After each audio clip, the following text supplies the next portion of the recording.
Hey guys, this is Seagrove, and I wanted to talk to you a bit about creating chaos. This came up a lot recently because of the EULCS, and I watched a video about a week ago or so by Thorin.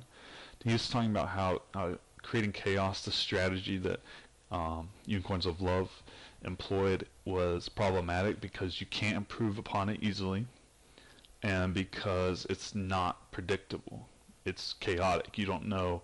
It's very risky. It doesn't give you a great chance of winning the game. It's just kind of random.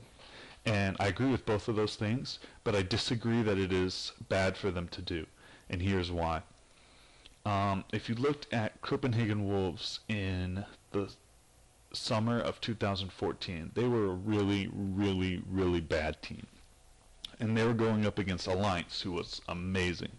Had a great split. Going into that game, they knew that if they played the game normally, they would lose. And after the game, all I heard from analysts, etc., was Alliance played down to the level of Copenhagen Wolves.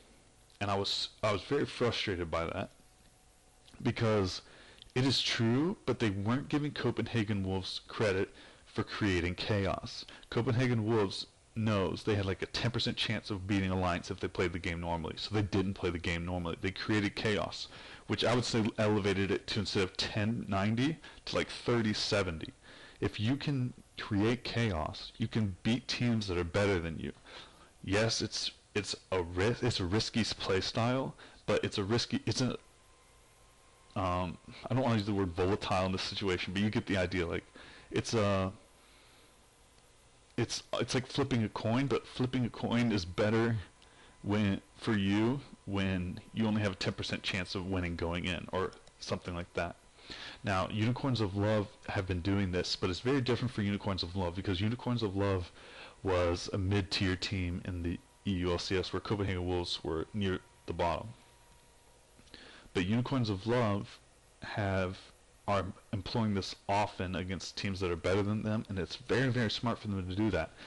If they had gone straight up against SK would smash them, and they knew that. So they created chaos, and maybe it was 80% chance SK would have beaten them, but they're gonna play their style. They're gonna create this chaos against a team that's better than them, and then they're able to win.